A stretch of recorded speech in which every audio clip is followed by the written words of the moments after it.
My Seven Chakras, episode 188. The people in our lives are there by design. They're there to remind us of love for yourself and love for each other. The seven chakras, swirling vortices of energy, positioned throughout our body from the base of the spine to the crown of the head. For thousands of years, this ancient wisdom has been passed on from master to disciple. What are the functions of these energy centers? And could these chakras help you unlock your destiny and find your true purpose? Welcome to My Seven Chakras. And now, your host, Aditya Jai Kumar. What's up, Action Tribe? AJ here, founder and host of My Seven Chakras.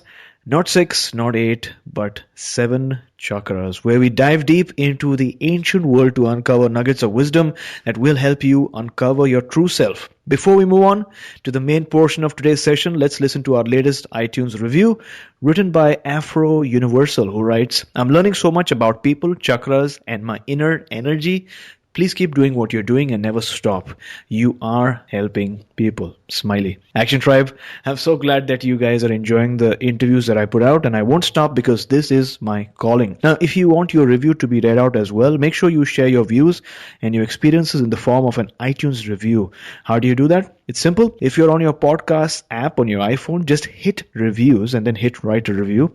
You can also use this link to jump directly onto the iTunes review page. The link you need is my7chakras.com/review. That's my7chakras.com/review. Remember, the 7 is in word, not in the digit. And remember, I read each review whenever they come out. So let's help attract more action takers just like yourself. And with that, I'm excited to bring you our featured guest, our special guest for today, Heather Criswell. So Heather, are you ready to inspire? I am. Awesome. So Heather Criswell is the founder of WiseInside, a company dedicated to guiding us back to the wisdom that lies in every one of us. She's an author, speaker, and parenting guide, sharing her unique approach to life, wisdom, and love with families around the world. So Heather, welcome to our show. Thank you so much for having me. I'm so thankful to be here. Awesome. So if you've listened to any of our episodes before this, you would know that we always start off our show with an inspirational quote. So my question is, what is your favorite inspirational quote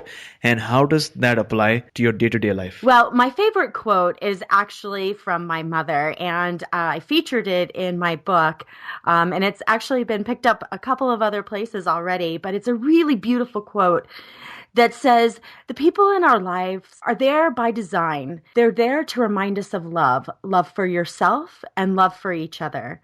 The reminders come in lots of ways. Some are challenging and unpleasant. Some are easy and effortless. Regardless of how they show up, we are here to remind each other of greatness. Wonderful. And how does that quote play out in your life? You know, it plays out because there's so many times in life where we're driving and we get cut off and, we get upset with the person, or, we have experiences that are challenging with each other, especially in relationships. And when we can take the time and really see it from a place of love, maybe that person is driving to, the hospital and there's a major situation that's taken place. Maybe not. But the point being is staying in a place of love and seeing the greatness in each other actually allows us to see the world in greatness too. It's kind of like, where your energy goes, where your attention goes, your energy flows, right? It's really paying attention to the greatness that surrounds us and having compassion for each other in spaces when we really don't know what's going on with each other on a deeper level, and holding that space for greatness for each other. So it's something that I use every single day because there are challenges that are out there in every single moment of our lives, and we have choice to see the greatness or to suffer. Wonderful. Thanks a lot for sharing that quote. The people in our lives are there by design, Action Tribe, and they are here to remind us of our love for ourselves, but also our love for other people around us. And they are here these people. They are here to remind us of our greatness that lies deep within, and it's all about unlocking that greatness and showing it to the rest of the world. So thanks a lot for sharing that wisdom. And with that, let's dive in. Heather, what inspired you to write your book, Wise Talk from the Other Side? Well, I was actually, I've had a long life of spirituality, intertwined through many businesses that I've started. I owned a preschool for years and a wellness center where we did all massage therapy, all alternative, acupuncture, Eastern healing, a lot of different modalities. So I became a Reiki master, and I've always been really connected into self and spirituality. I went to a women's retreat, and we had a session where we did breath work. And in that breath work, I actually had an experience where I connected with every single family member that had passed on to the other side.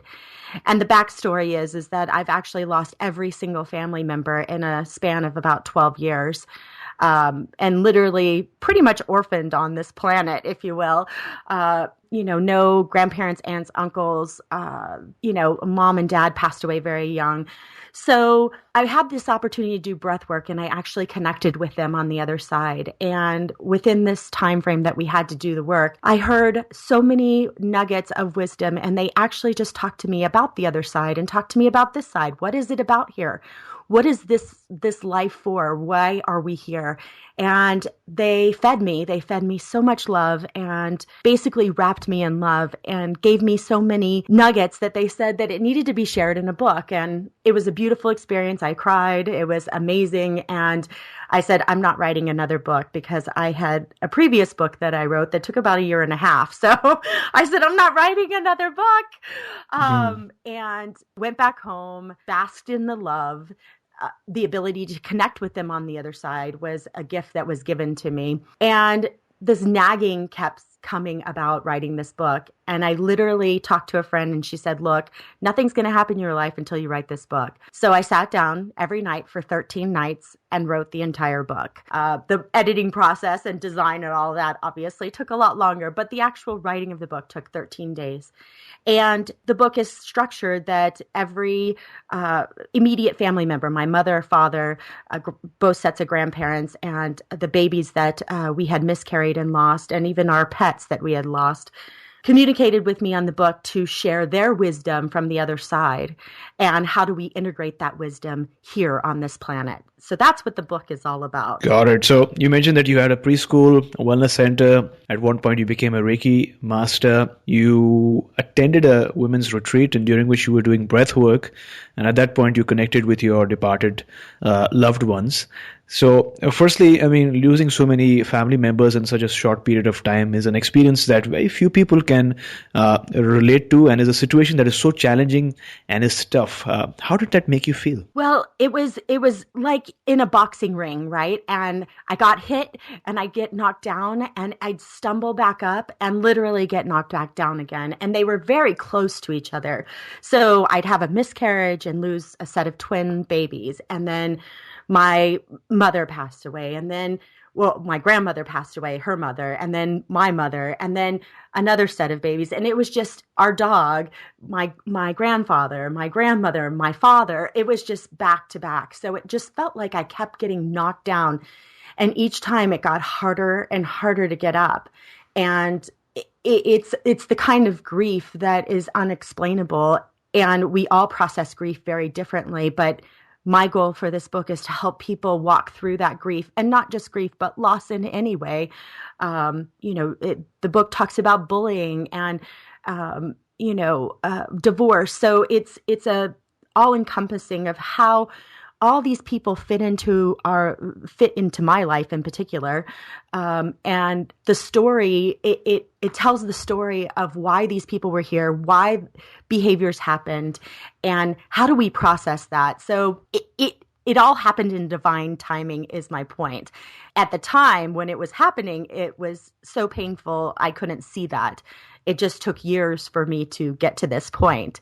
But it was also a practice of spirituality along the way, integrating things like Reiki and yoga and meditation so that I can reconnect to that wisdom within and reconnect to what I believe is divine universe, energy, spirit, love, God, however we label it, I believe it's all the same thing. Got it. Now, you shared that you lost these family members over a period of 12 years. And at that point, you were angry, you were sad, you felt lost and alone until you met them again.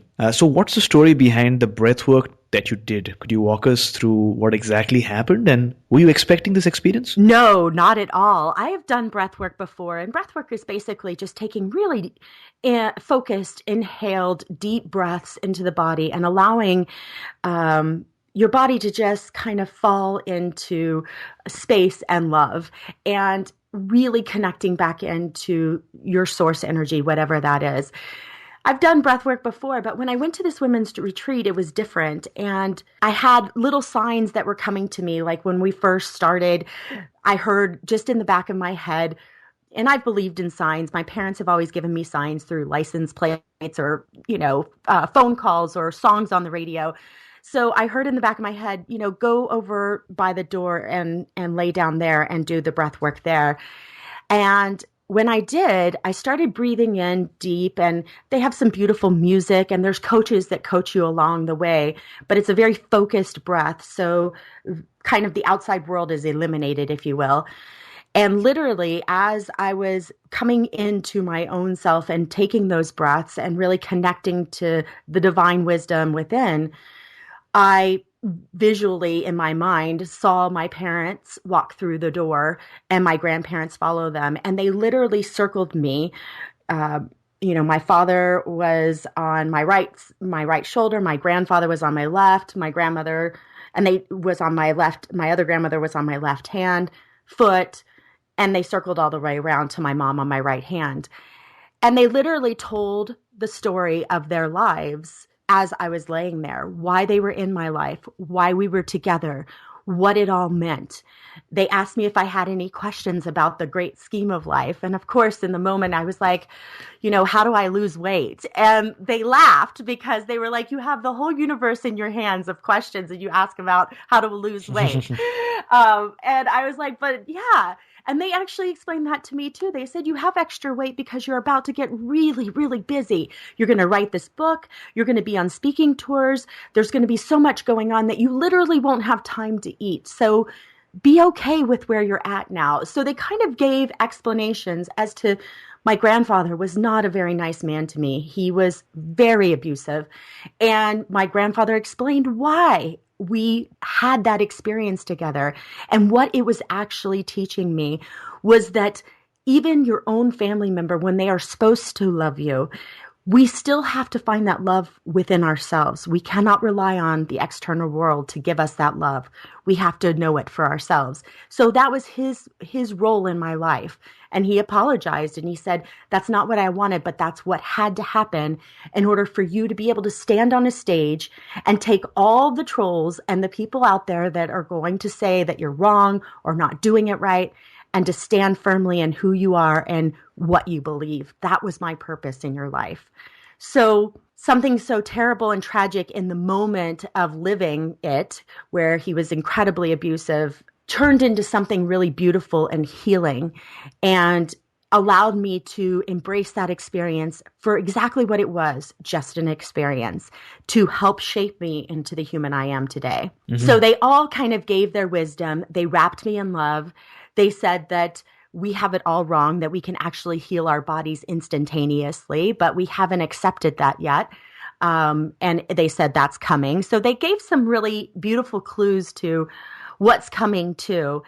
And they told me to write the book. They said this needs to be out there in a way that feels good so that people can really embrace it and see the love for themselves and each other. And so that's what I did. Got it. Now, was this one experience, or did you meet your family members on different occasions or at later stages as well? Well, this experience was unique, completely unique. Up until then, I had experiences of seeing signs. My parents have communicated with me through license plates often. So when I see a personalized license plate or a Texas license plate, I know that they're around. When I hear a specific song, I know that they're around. But until this experience, I had never felt their presence so strongly. And they told me that anytime I wanted to talk to them or be with them or have them, all I had to do was call a round table.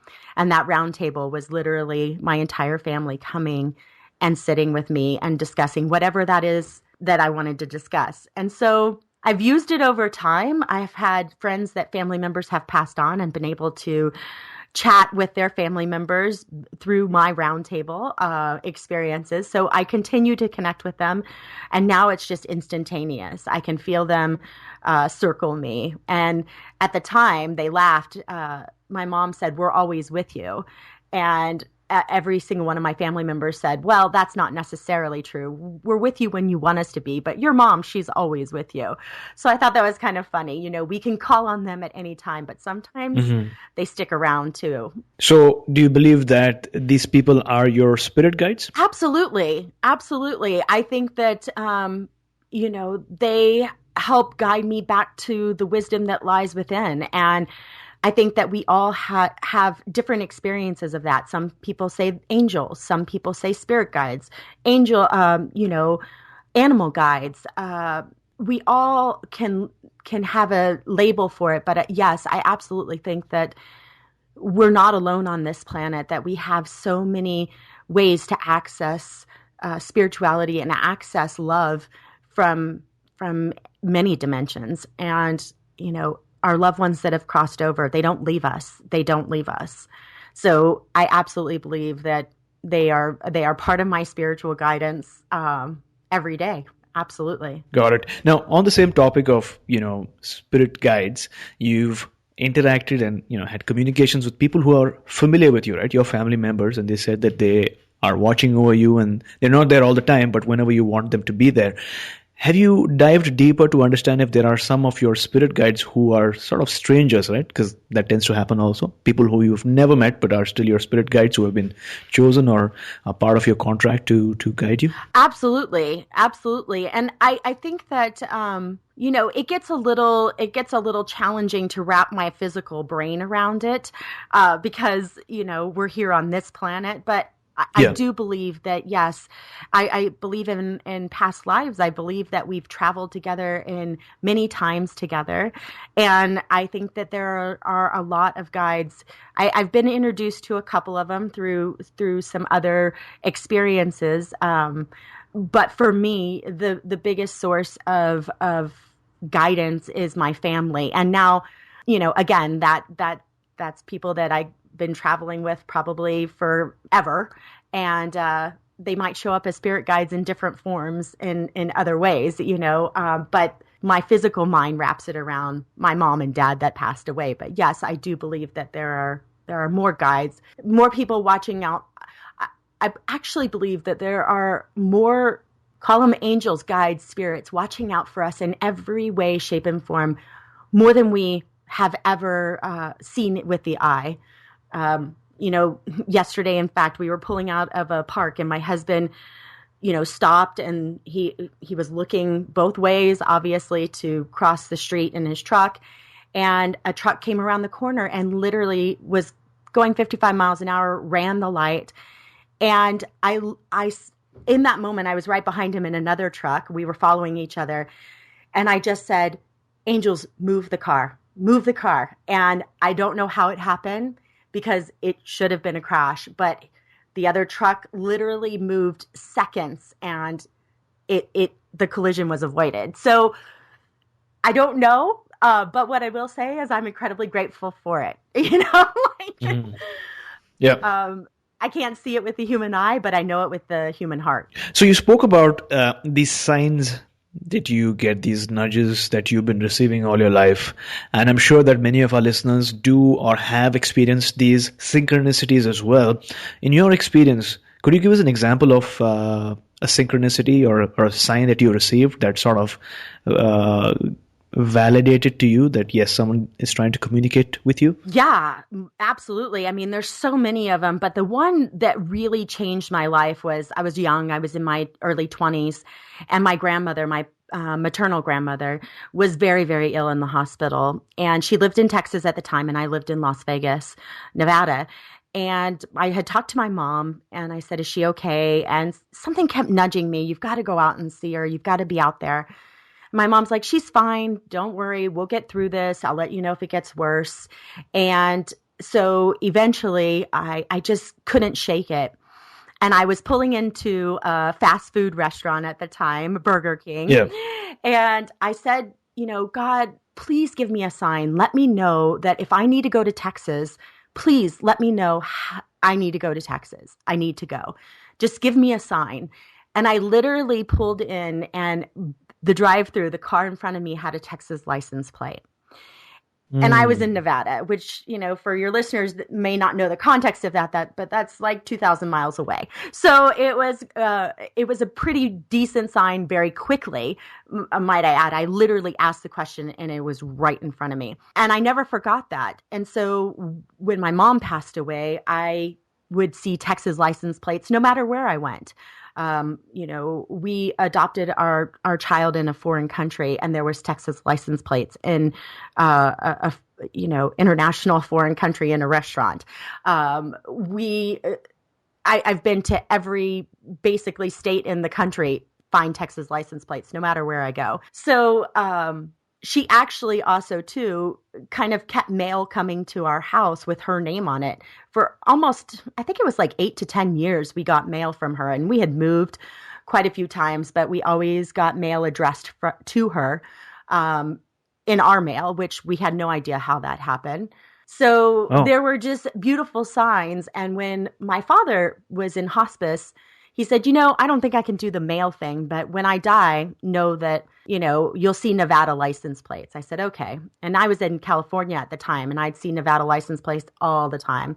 And you think, well, it's close to each other, so maybe, but they just happened to work out really beautifully. When I moved back to Las Vegas, I said to my dad, Dad, you've got to up the game because I'm in Nevada now. I see Nevada license plates all the time.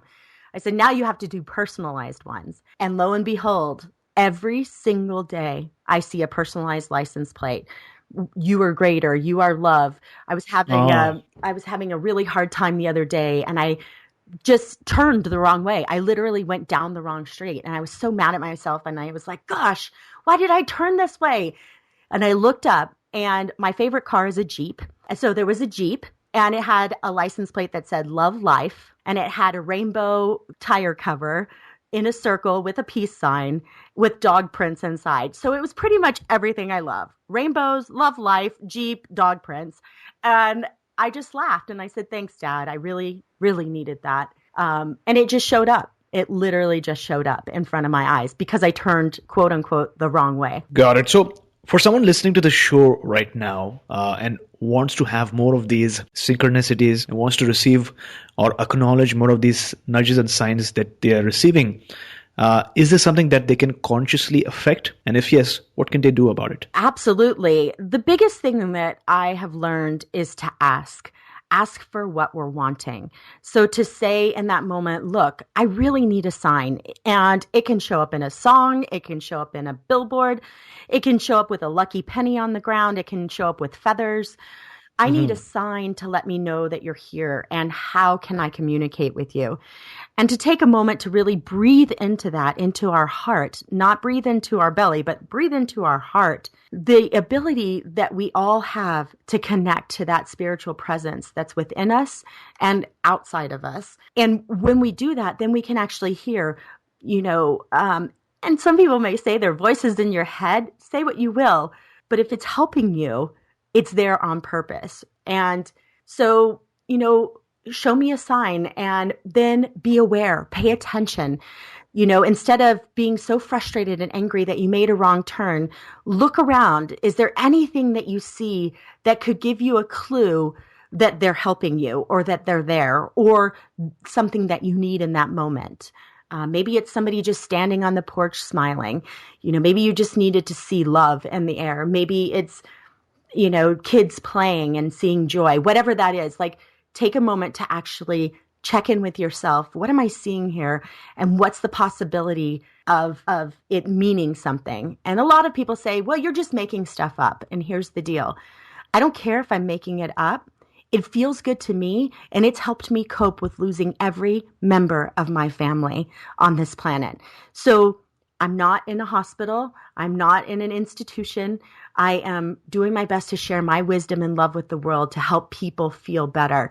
And so no matter how it looks to other people, how it feels to you is what's important. I think that's really good advice. No matter how it looks to people, if you know it and if it's working for you, that's all that matters. So going back to that day when you had that interaction with your family members during the breathwork session, what were you feeling like? Did you feel a bit scared, a bit excited, or emotional? What was your feeling exactly? I was in slight disbelief at the beginning because I was like, am I just dreaming this? Am I imagining this?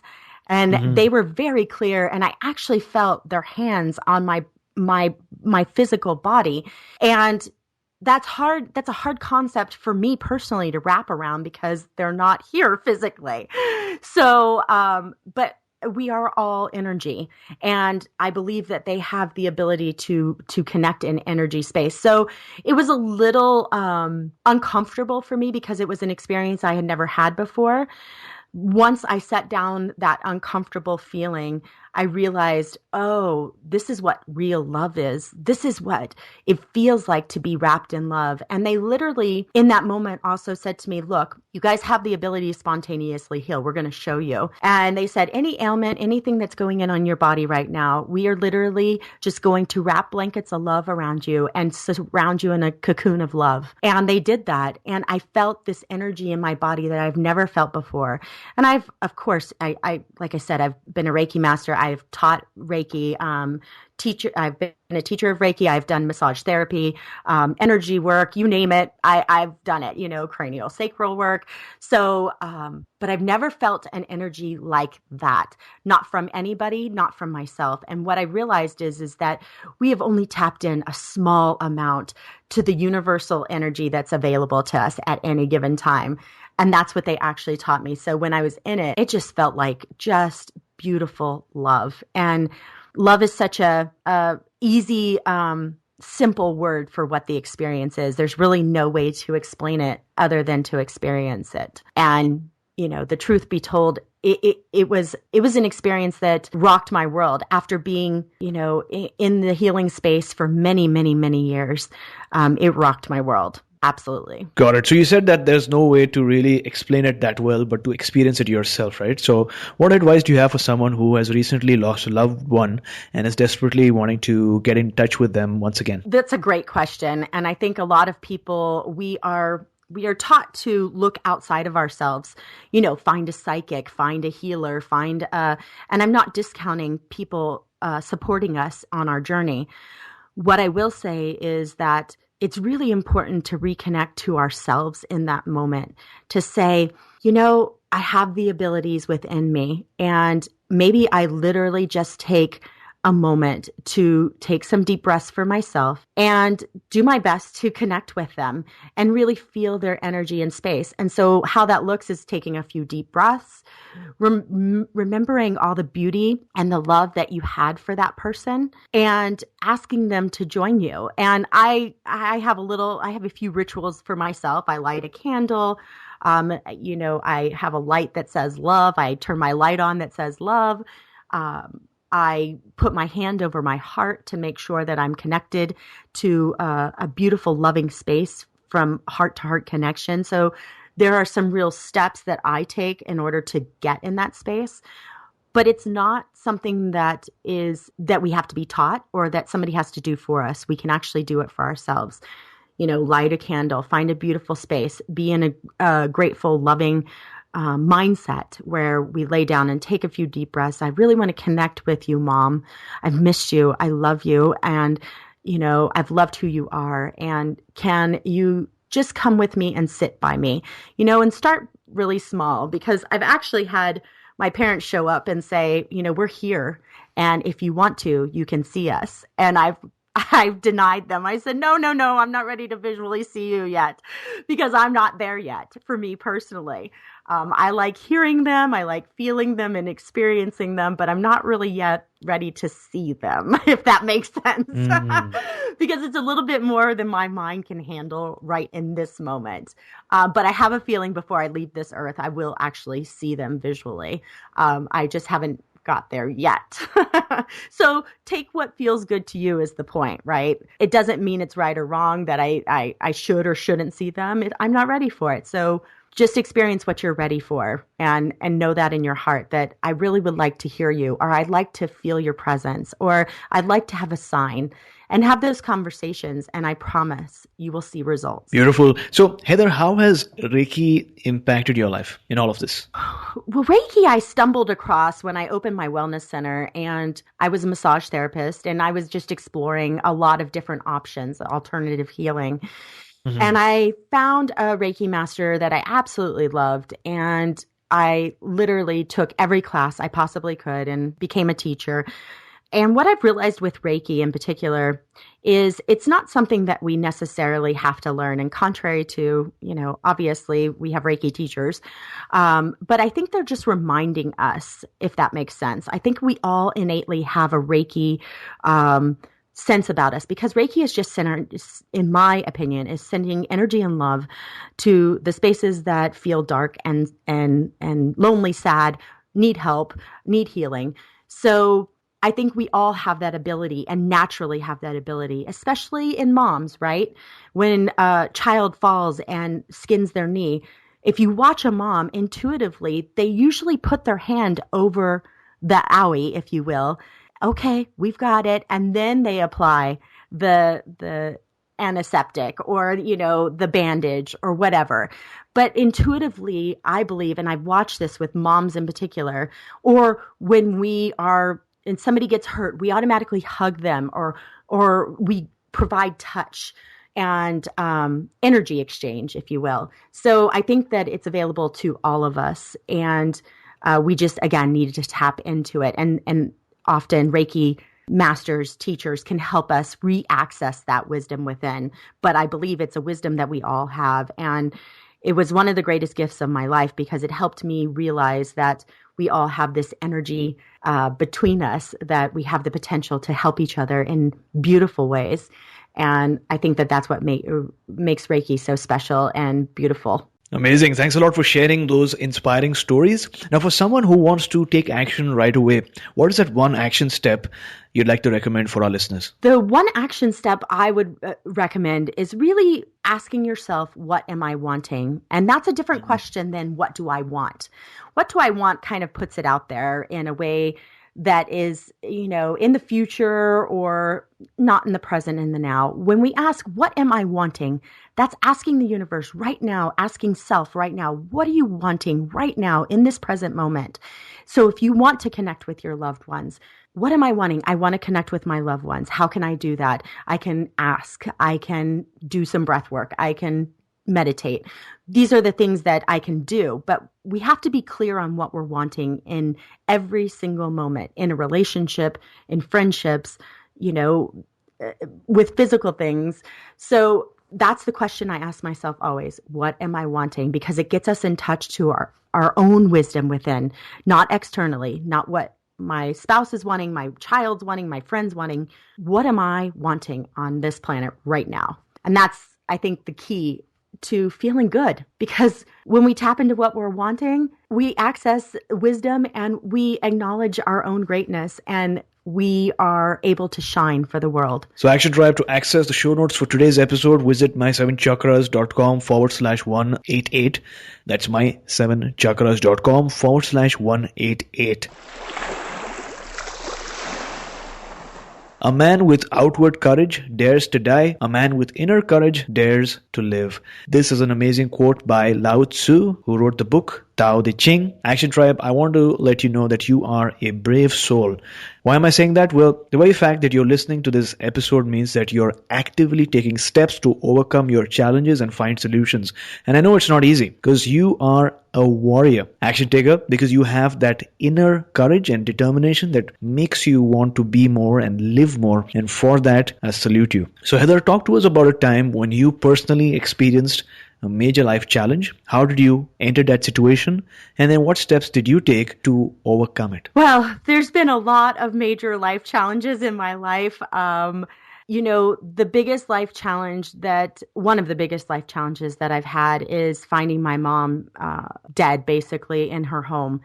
And there was a moment I knew before when I was going over to her house. I had made a phone call. She didn't answer. And I knew in my heart, when I went over there with my husband said, let me go up. She was upstairs. Let me go up and check on her.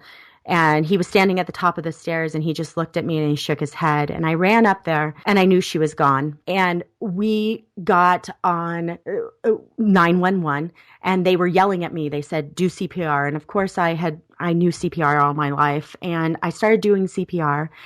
And I literally felt my breath go through her body like an empty shell. And I've never experienced that before. And I literally took a breath into her mouth and it went through her entire body. And I knew her spirit was out of the body. And 911 kept yelling at me, saying over and over again, you've got to keep trying to resuscitate her. And I knew in my heart she was gone. And so I had a moment where I had to really process that quickly. And we had the coroner come and they were basically saying that obviously she had gone. And I saw her go out of her home in a black garbage bag or a black bag. And I had to realize that we are so much more than our body on this planet and that her spirit was still there in love, and that that body was just a vessel on this planet. It was just a vessel here to do what she needed to do, but her energy and her spirit was still there and still with me. And I take that with me because we have this permanence of life, right? That these bodies are it, and our lives are this is our life, and you get one shot at this. And they have made very clearly to me that each lifetime is a blink of the eye. It's just a moment. And if we really knew that in our hearts, we wouldn't be so stressed about this being the only life, if you will. So I've taken that lesson and owned it, that we are not our bodies, that we are so much more than meets the eye. And I'm incredibly grateful for that experience, although it was probably one of the most stressful experiences of my life, but I'm grateful for it. So looking back now, if you had to share one major life lesson in just one sentence, what would that be? Everything circles back to love. No matter how it looks, everything circles back to love. We can think it's terrible, and it's not. Everything circles back to love. Mm-hmm. No, it's so simple. It's so simple, and yet it's so powerful, because when we can take any circumstance and see the love in it, or at least acknowledge that there's love present, it shifts our entire being. It shifts your entire experience on this planet. So everything circles back to love. Well, thanks a lot for sharing your story with us, even though it meant going back to a time of major challenge in the past and of stress. You mentioned that one of the challenges was finding your mom dead in your room. You shared that story in that you called her, but there was no response. Your husband went upstairs, and when he shook his head, you just knew it. And then you called 911, you performed CPR, which I'm sure was so hard to do on your own mom. And you felt as if your breath was just going through her body. At that point, you knew that she had departed, an experience that was so hard for you to process. But then as you took some time to realize what had just happened, you realized that we are much more than our physical bodies, and that each lifetime is actually just a blink of our eye. Mm-hmm. And it's really profound wisdom to note and to realize that we are not human beings having a spiritual experience, but we are spiritual beings having a human experience. So thanks a lot for sharing. Absolutely. Thank you so much for having me and for allowing me to share my story and hopefully inspire others to see that, all the experiences we experience in life are there to serve us in a greater way. And some are really crummy and terrible, and some are really beautiful and magical. But they're all here to share love with us in some way, shape, or form. And sometimes you can't see it in the moment, but when you look back, you can connect the dots in a really beautiful way. So Action Tribe, I hope you've enjoyed today's session as much as I have. As you head out in the world to execute the ideas that you've learned, remember this one key principle. While it's important to take conscious and consistent action towards your vision, it's also important to align yourself with the Tao and match your vibrations with the experience that you are trying to attract through meditation and visualization. But you need both. Only visualization and meditation might not help you get there. You need to take action. Similarly, just taking action without raising your vibrations and visualization might make you feel stressed out and overworked. You need both in order to achieve your human revolution.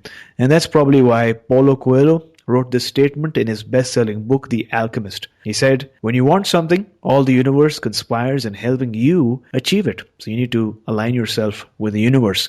So Heather, what is your life's purpose at this point in time? My life's purpose is to share the stories that I've experienced on this planet up to this date, to share those stories, to help people actually see those stories within, to help them access the wisdom within so that they can experience love for themselves, love for their family, and love for each other in a way that is so magical and beautiful on this planet. So my calling is to share the stories and help people reconnect to that wisdom within so that they can have the same experiences or even better experiences in their own life. Awesome. So out of all the experiences that you've had, was there ever a defining moment, maybe an interaction or a book that you read or a phrase that you came across that really changed your life? There's been so many moments in time, and I can't say that every time I think that there's a defining moment, there's a better one, right?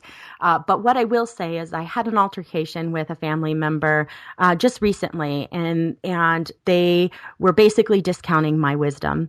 And I had this moment where I realized that I have unconsciously been looking for mothers to replace my mother on this planet. And nobody can replace my mother, but the idea of a mother figure on the planet. And I had this moment where I heard very clearly that you don't need a mom to hold your hand anymore. You are the mom that's holding the hand of humanity.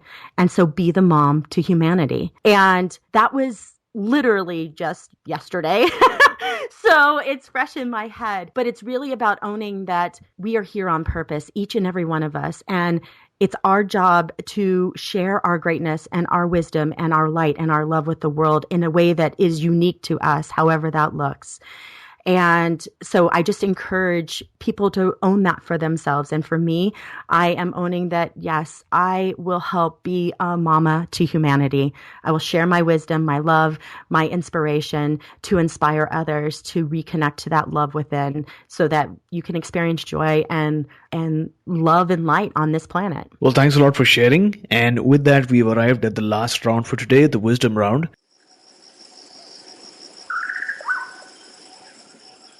So this round is all about taking notes and taking action, and it's similar to a rapid fire round. So Heather, what is the best advice that someone's ever given you? My uncle. I was having a really hard time with a lot of people feeling judged. And my uncle said to me, what they think of you is none of your business. And there's actually a book by Terry Cole Whitaker, and it's called exactly that. What they think of you is none of your business. And I hold that in my space, and especially being out, authoring books and doing Facebook Lives and YouTube videos and podcasts. There are a lot of people that have a lot of opinions, and it's none of my business. My job is to share my light and love with the world. So name a personal habit that keeps you going. Personal habit that keeps me going is I remind myself every day of something that I'm proud of for myself, not what other people think of me, but what I think of myself. I am proud that I have authored 2 books. I am proud that I have the courage to speak my truth, even when other people may not believe, may make fun of, may whatever, fill in the blank. But it's really taking that effort every day to remind myself of something that I'm proud of for me, not externally, internally, because we can be told all day long that we're amazing, but if we don't believe it for ourselves, it's just words. So my practice daily is reminding myself of my greatness. So do you have a morning routine? I have a young son, a 5-year-old, so my morning routines shift every single day. So I don't have a specific morning routine, but what I will say is when I open my eyes in the morning, I say thank you. And, I start my day with what feels good to me, why I'm here, and do my best to stay in a space of me sharing my gifts with the world in some way, shape, or form for the day. And how am I going to do that? So that's my basic ritual. I do some meditation, I do some yoga, but it's not every single day. Every single day I wake up and I say thank you. And I'm really glad to be here on this planet. That's the biggest takeaway for me. Got it. So name a book that you'd like to recommend for our listeners today. I actually fell in love with a book that, in full disclosure, one of my friends authored. It's called Criswell. And it's a story about trusting life and loving ourselves and redefining what success is for each and every one of us. And it's a really beautiful memoir of how she went through life and allowed life to catch her. And by life, meaning herself, allowed her to fall into the universe has got us and we've got ourselves and everything is working out in divine, beautiful order. So I absolutely love that book right now. Wonderful. Action Tribe, I know how much you love our book recommendations, and I also know that many of you purchase these books as soon as you hear them on our show. And that's why audible.com is offering Action Tribe one free audiobook download with a free 30-day trial so that you can get to check out their amazing service. Now, Audible has over 180,000 titles to choose from for your iPhone, Android, or Kindle, including bestsellers like The Chakra System by Anna Dea Judith, Autobiography of a Yogi by Yogananda, and A New Earth by Eckhart Tolle. To download your free audiobook, go to audibletrial.com/MSC. Once again, that's audibletrial.com/MSC for your free audiobook. So Heather, thank you so much for joining us today. Before you go, tell us one thing that you're grateful for and tell us the best way we can find you online. I am incredibly grateful for people like you that are giving people like me the platform to share our wisdom and love with the world in a beautiful way. So I'm incredibly grateful that I was given the opportunity to connect with you and share light and love. So if your listeners want to find me, they can find me at WiseInside.com. And I have a special love bundle on there that you can download the first couple of chapters of both of my books and a few other little goodies there as well. So it's a really fun way to be introduced to the book. And hopefully it helps your listeners feel love. And that's really the goal. So you can find me again at WiseInside.com and all the information's right on the front page for you. Beautiful. So we'll have the link up in the show notes as well. So Heather, thank you so much for coming on our show, talking to us about love and love beyond death, not just love in this life, and taking us one step closer to a human revolution. Thank you so much. I so appreciate it. You are listening to My 7 Chakras. Go to mysevenchakras.com. Download your free gift, get inspired, and take action. Transform your life today.